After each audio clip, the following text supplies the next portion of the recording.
if you're going to communicate something and you're not open to being mutable with it, I think it's going to be really easy to be disruptive. So if you want to be disruptive, I think Tuesday's a great day for it. Good morning, everybody, and welcome back to the Astrology Report. My name is Cam White. Thank you so much for being here this week. I don't want to say we have a lot going on, but like I was saying the past 2 weeks, the snowball effect is here. Over these next few weeks, as we go into March, it's going to be one thing after the other. So if you felt stagnant or if you've been feeling like things aren't just moving, just be patient. Things are going to be moving very quickly here soon. And this week kind of sets it off. Interestingly enough, I said new moon, new vibe last week, even though the new moon really actually happens on Monday. So we'll talk about the new moon. But first, the 2023 calendars are in. I just got mine. These should be getting shipped out, I believe. What's today? I'm recording on some Wednesday. I believe they're getting shipped out on Thursday or Friday. But look how nice these are. All black. Don't forget, if you want to support the channel, check these out in the description below. This is the limited edition Night Sect version. I believe there's still only a limited amount of these left, so make sure you pick them up. I also have a white one over here. But anyway, let's go ahead and get started. This Monday, we are starting this week off with the moon ingressing into Pisces, and of course, the new moon in Pisces. After the new moon happens, the moon will then start to square Mars, and Venus enters Aries. I also just put out a clip from my Patreon, where over on my Patreon, I do rising sign monthly horoscopes every single month. So if you want to know what's going on for you and your sign, support me over on Patreon. I do videos about that all the time. In fact, today I'm doing a live monthly overview where I go over the month ahead. We're going to be talking about March, and I get to chat with everybody in the live stream, so it's a lot of fun. But here's the thing. This new moon, I would have talked a little bit about this last week, but this new moon is really about kind of laying the foreground for what Saturn and Pisces is going to be doing. By the time you're watching this, I just put out a new delineation episode about the history of Saturn and Pisces. And we kind of just go over the last 4 times Saturn was in Pisces. I am going to be making a video not last year, but in 2020, I made a video about Saturn and Aquarius where I go over Saturn and Aquarius and what it means for all the signs. I'm going to be doing a video about that soon, so just stay tuned. Make sure you subscribe. Subscribe to the channel. I know a lot of you watch that don't subscribe. It actually really does support me. But anyway, check out the delineation video about Saturn and Pisces. I'm also going to be making a video about like my predictions for Saturn and Pisces. But this is really laying the foreground for that, right? This is the new moon. So again, we're clearing things up, clearing things out. And this is a mutable sign. Like something that's been nice here in Denver is this has been a really brutal winter. Like right as winter started, we got a cold snap. It got to like -12. And it's just been cloudy. It's been gloomy. But this past week has been like, today it's like snowing again, of course. But this past week, it's been like super sunny. And it gives you this hope that summer and spring are just around the corner. And that's something I really like about Pisces. Like we are, or just all of the mutable signs. It's a time of change. It's a time of, transferring things, right? Like when we get into Aquarius season, it's fixed. Nothing's changing. You get to the mutable signs, everything starts to change a little bit. Like even the other day, I noticed like there was a little bit more moisture in the air and it was so nice and refreshing. And it just makes you go like, yes, things are changing. Nothing does last forever. And that's something that I've been saying too. I've been doing a lot of reflection about Saturn and Aquarius and over these past 2.5, 3 years. And, they've been very tough for pretty much everybody. And, while it's been really hard, it's kind of nice to know that not everything lasts forever. And, what I've been doing is I've been looking back and like, what can I appreciate over the past 2.5, 3 years? What have I learned? Where can I grow from that? Knowing that that's not going to be forever. And now we're going into another 3-year period of what is symbolized by change. But I'm saying all this to say, we're going into a process of change. This new moon in Pisces, clear things up, clear things out, relax a little bit.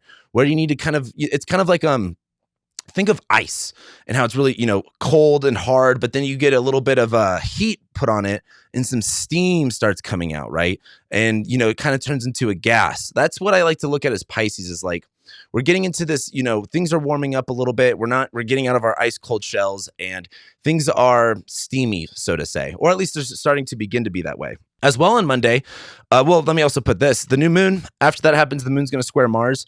So, of course, Mars is still in Gemini, and it won't leave Gemini till the very end of March. So we still have quite a bit of time of Mars in Gemini. I know, I was going to say, I know we all don't want Mars to leave Gemini, but of course, that would be sarcastic. But the moon's going to be making a square to Mars after this new moon. And so I think the hard part is just being distracted, being all over the place. Like, what's hard about the mutable signs is it's hard to prioritize, and it's easy to, change things every 5 minutes, and it's hard to really pinpoint and exact, like, all right, this is what I'm doing. This is the plan, and I'm sticking to the plan, like I've been saying during Capricorn season. So as the moon squares Mars after this new moon, it might just feel like, you're like, okay, this is what I'm changing, but do I do this first? Do I do that first? Am I going here? Am I going there? And just try not to, go all over the place. Do one thing at a time. Do what you can, right? You can't get everything off your list in just one day. Just do what you can. And once you start getting distracted, give yourself some space to do one thing. And then if that's too much for you, do something else. But the other thing is on Monday, Venus enters Aries. And I mean, Venus in Aries is fun, okay? It is in detriment. So the idea of detriment is Venus is very far away from her home. She likes Libra. She likes balance and peace and harmony and beauty and relaxing. Aries is about war, confrontation, attacking, being very forthright. And Venus, the thing is, Venus is going to Venus, right? Just because Venus is in detriment doesn't mean she isn't Venus. It just means she has to kind of be creative with how she goes about it, right? Like Venus's job is still to have fun. It's still to have indulgence. It's still to have pleasure. She just is in Mars's house, so it's a little bit unorthodox, so to say. And as Venus goes into Aries, there's this kind of fun feeling of going, like I was saying, last week with taking off the training wheels and just kind of going for something. Venus in Aries is like, you know what, this is fun. I can have fun being a little bit more aggressive rather than being like, oh, I don't want to do this and I don't want to do that, or feeling anxious about something. It's like, have a little bit of fun with it. It's kind of like, flirting. Like, I'm a Venus in Gemini, and I've got, like, my whole chart is fire and air, right? So, like, my flirtation style is, like, I also have Mars in Gemini on the descendant. Like, it's kind of aggressive sometimes. Like, it's very, like, mean, or very just kind of like, I don't know how else to say it, but that's kind of like Venus in Aries. Like, sometimes you can flirt and have fun in a mean, not even like in a cynical way, but just kind of like a teasing sort of thing. So what I want you to think about with Venus and Aries is kind of like something that you might want to avoid, or something, for example, if someone's like mean to you, you can get insecure about it and be like, oh, they're so mean, blah, blah, blah. Or you can have fun with it. Like, something I think about a lot is, if you've ever seen the movie Date Night with Steve Carell and Tina Fey, it's one of my favorite movies. But in the beginning of the movie, they go to this restaurant. They're trying to get seats at it because it's like a super fancy restaurant. And Will.i.am is there. And so they go in, and they're like, oh, we're Sam I Am's, personal assistants. And this girl's like, you mean Will.i.am? And Steve Carell goes, that's what you call him? That's weird. And I think about like that, the idea of like flipping it on someone, or just kind of like, rather than just being like, oh, I mean, yeah, Will.i.am, not Sam I Am. They're like, oh, like just flips it right back. And it's like, no, you're actually the one in the wrong. And maybe that's not like the best example, but I just think of that as like having fun with something that could be looked at as like maybe confrontational or problematic. It's just about having a little bit more fun, especially when it comes to more aggressive things, more confrontational things. And, at the end of the day, I think fun is what's really important. Like, if you're not having fun, I think you're doing things wrong. But let's go ahead and go into Tuesday. On Tuesday, we're going to be having Mercury make a square to Uranus. This is one of the highlights of this week. And the moon will be conjoining Neptune later on, and then it will ingress into Aries. So the thing is with Tuesday, as Mercury squares Uranus, this could be good, this could be bad. It really kind of depends on what you're doing here. But Mercury in Aquarius, right? Mercury has triplicity here. So when it comes to our communication, when it comes to the way that we are thinking, it's very, you could say streamlined in one sense. And what I mean by streamlined is, Mercury's in an air sign, so it's easier to think there's not a bunch of, things clogging it or getting in the way. But as it squares Uranus, this is kind of like either a happy accident or you didn't do your math right. Like, Mercury square Uranus is very trying to be innovative with our communication. I think also one thing, being very fixed and rigid with our communication might bring some destabilization to things. So like, if you're going to communicate something and you're not open to being mutable with it, I think it's going to be really easy to be disruptive. So if you want to be disruptive, I think Tuesday's a great day for it. The same thing with like innovation. I think this is a good time to trial and error things, like do something, just kind of, most innovation was like, I talked about this with, I can't really say the word vaccine without things coming up. But when the first jab was created, it was really an experiment. This guy was like, fuck it, I got this kid, he's sick, I've got this new thing. And that was Saturn square Uranus. And it was like, fuck it, let's just try it. And it worked. And there's some type of, with Mercury squaring Uranus, trying something new, being innovative. I just think if you're planning on being innovative and you're expecting not to fail, I think that's like bad. Like you might have that because that's the other thing with Mercury square Uranus. It's like, oh, you do your math wrong and then shit doesn't go the way that you planned. So if you are, this is Mercury stuff. We're talking about communicating. We're talking about our thoughts. Mercury in Aquarius is really good at mental gymnastics, but if you're really rigid with it, it's going to be a little bit disruptive. It may, kind of grind your gears a little bit or grind someone else's gears. But if you're being, innovative or different or trying something and you're okay, you're not afraid to fail, you're not afraid to, maybe do something wrong, I think you'll have a pretty good time, and I think you might have some shocking results. But also on Tuesday, the moon's going to be conjoining Neptune, where I think that's going to be the hard part about that is, I'm a broken record with a lot of this stuff, but the moon on Neptune and Pisces, it's going to be really easy to get, confused or misinterpreted. Our emotions are, I don't want to say misplaced, but it's kind of like it might be hard to really understand someone's intentions. You might be reading the room wrong. They might be misrepresenting what you're saying. And so there's just going to be kind of this overall confusion and whirlwind of things. And so again, I think that's like a good time with Mercury squaring Uranus too, like trying something innovative, trying something different, but don't expect to really see things very clearly, which is fine. You know what I mean? It's kind of like taking a shot in the dark. If you know that the worst can happen, then, it's not that big of a deal. But after the moon conjoins Neptune, it will be ingressing into Aries, where this moon in Aries transit is very supercharged. It's very fiery. I think once the moon leaves Pisces, it'll be in, once the moon leaves Neptune, it'll be in Pisces for a little bit. Once it goes into Aries, there's this kind of like invigorating, like fired up feeling that's going to be happening. But that's not going to really, the moon ingresses into Aries late on Tuesday night, and we'll really feel it on Wednesday morning. We get to Wednesday morning, and the moon's going to be conjoining Venus and then Jupiter, and Mercury trines Mars. So this is the thing here. Like Tuesday is really kind of about like not knowing what you're doing and just trying it anyway. And what's the worst that can really happen? And then Wednesday is like, oh shit, it worked. Wednesday's like, oh shit, like this is exactly how I wanted it to go. Because the moon's going to be conjoining Venus. So there's this kind of like, have you ever done something that you were uncomfortable with, that you felt insecure about? Like, for example, as like a guy, it's like, you're at a bar or something and you go and try to hit on like a super hot woman that you think is like out of your league. And then it like works. And then you're like, your testosterone raises through the fucking roof. You feel like the fucking shit. And you get way too big of a confidence boost. That's kind of like the moon conjoining Venus in Aries of like, yeah, I did that. Yeah, I can do this too. Like, this is fun. Fuck it. I'm like, it really is bad bitch energy. Like it really is. And as the moon conjoins Venus, it's like maybe sometimes you have to just kind of be a bad bitch. Sometimes you got to be. And then the moon's going to be conjoining Jupiter, where, like I've been saying, Jupiter's in Aries. A lot of this is about learning about confidence. A lot of this is about believing in the actions that you can take and taking those actions with aggression, being that Kool-Aid man. And so I think as the moon leaves that conjunction with Venus, where there's this kind of fun confidence, the moon conjoins Jupiter, where this, yes, it's confidence, but more so like cementing that belief of like, wow, I can do that. Wow, if I can do that, what are the other things that I can do? If I can apply this in one area of my life, where are the other areas of my life that I can apply this in? And Mercury is going to be trining Mars. This is what we're looking forward to here, because the last time Mercury trined Mars was way back in September of 2022. And, Mars is in Mercury's sign. Mercury is in, in Aquarius, so it has triplicity. It's with its ruler.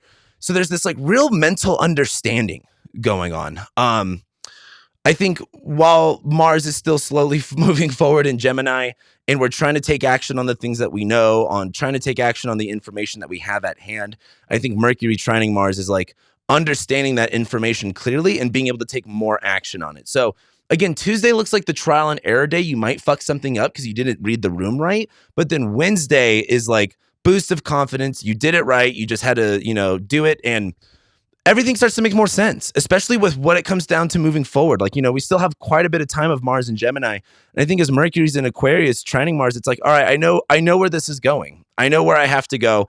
I know what's next. So here we go. We go to Thursday. Not much on Thursday is happening. It's just the moon making a sextile to Mars. And so the moon, where's the moon at? Oh yeah, the moon's halfway through Aries at this point.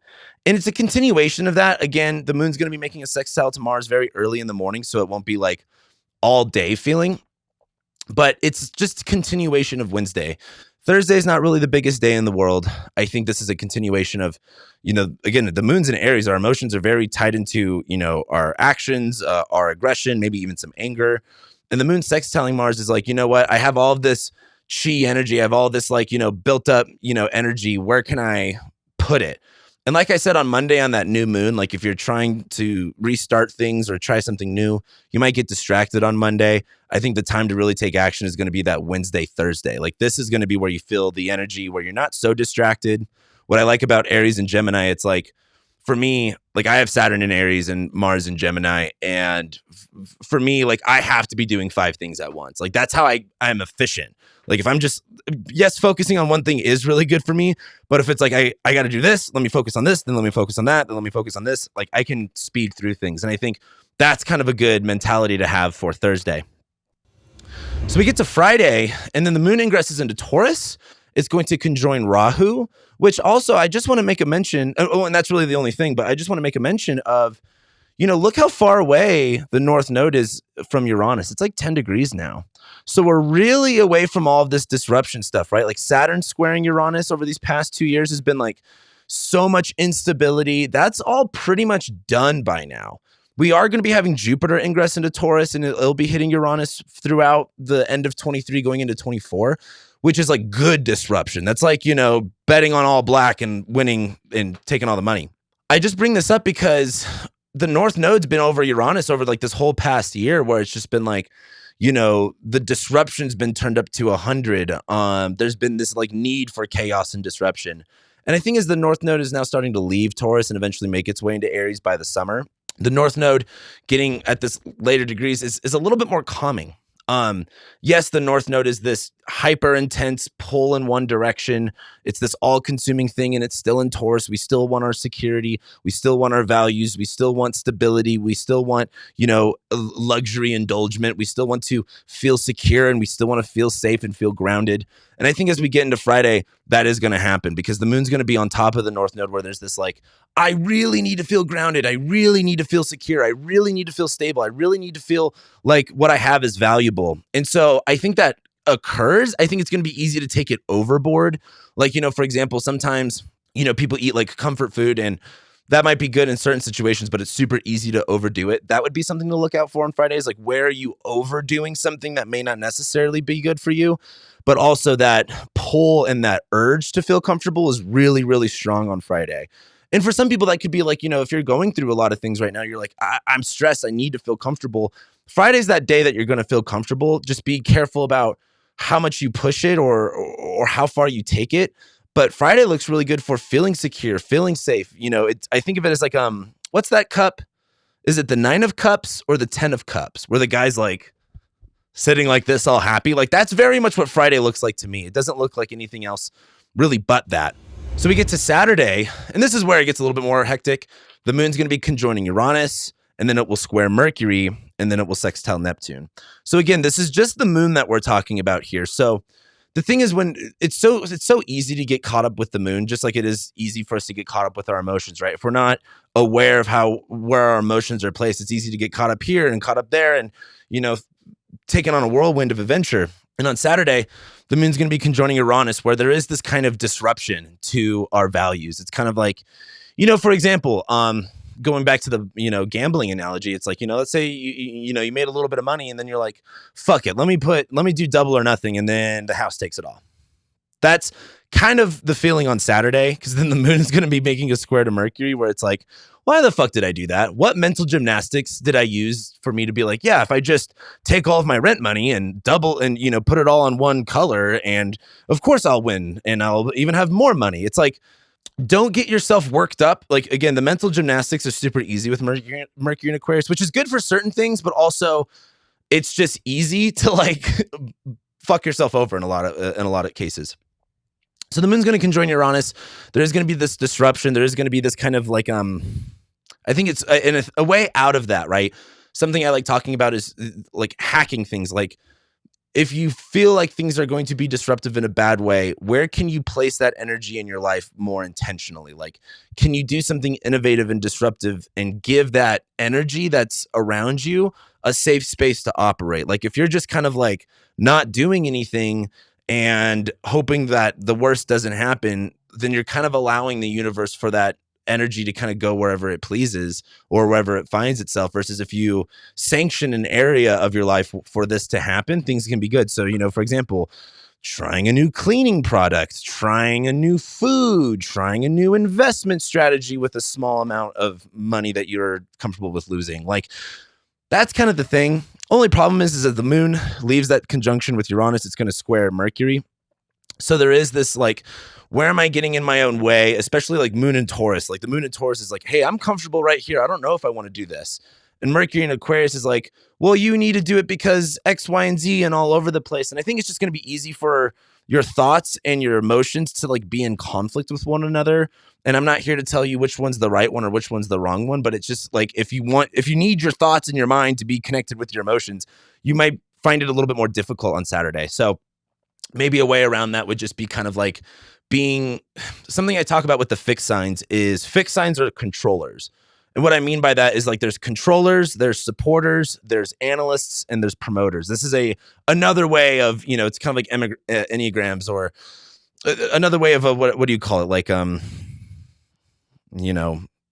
not dividing people, but people, subgrouping people.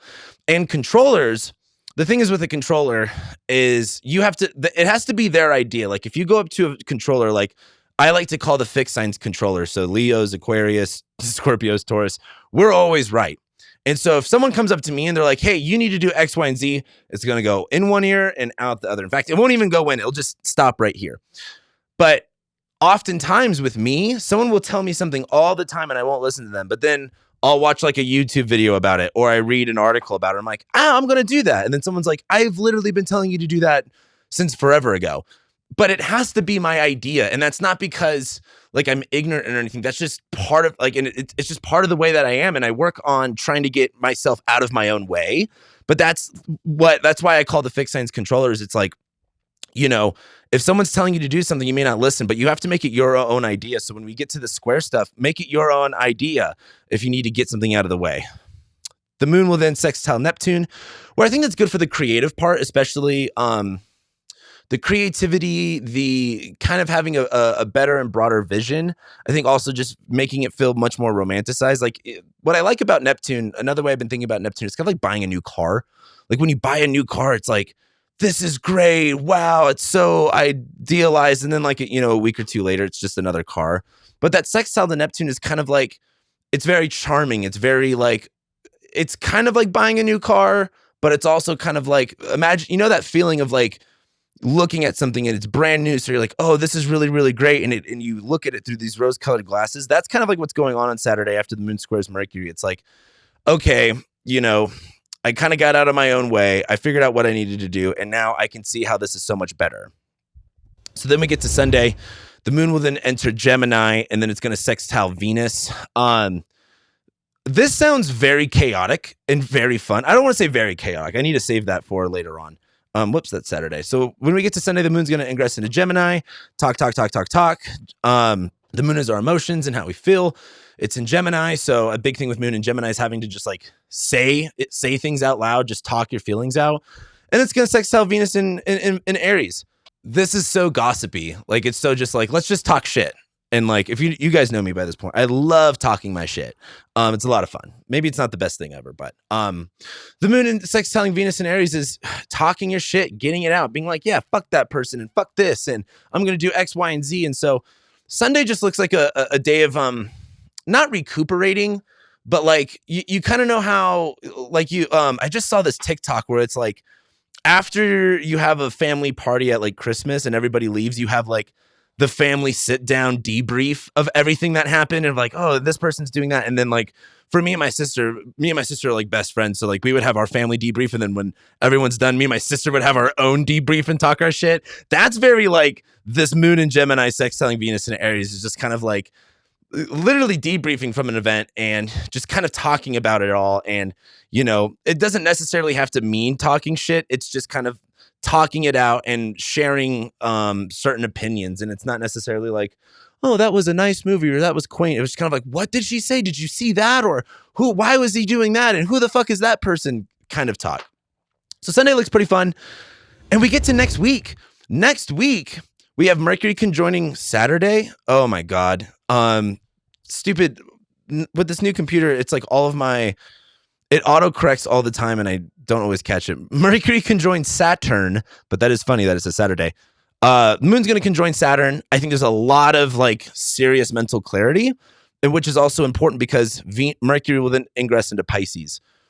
Once Mercury goes into Pisces, guys, like, I mean, the snowball is already rolling down the hill. This is when it starts packing speed and starts getting a little like, whoa, that's going to turn into an avalanche soon. And Venus conjoins Jupiter. This is the fun day right here. Next week has a both serious day, a really fun day, and a day where you just stop caring. Like the last time, the most memorable Mercury in Pisces moment for me was literally right when the lockdown started. It was like there was a Mercury retrograde in Pisces, and like everyone was watching the White House press conferences go on with like Trump and Fauci. And it was just like, you know, Trump would say one thing, Fauci would say the other, and it was just all sorts of confusing. And then at some point you just turn it off because you're like, well, no one knows. And that's kind of like Mercury and Pisces. You're just kind of like, well, I don't know, so I'm just going to give up on it. But that's next week, guys. So with that being said, thank you guys so much for being here. I love and appreciate you. Like this video if you enjoy the content. It really helps me out. Go over to my Patreon. I have a Discord group chat. I have a live stream that I do first Wednesday every month and Ask Me Anything. I do a monthly overview live stream where I get to even interact in the chat. I do monthly rising sign horoscopes. I do some bonus videos as well. Again, check out these calendars in the link below. I just got my black one because this is super sick. I actually use this as like my computer mat because it's nice just to be able to reference, you know, whatever I'm looking at. But check these out. They're really great. They support the channel. And with that being said, I will be seeing you guys next week.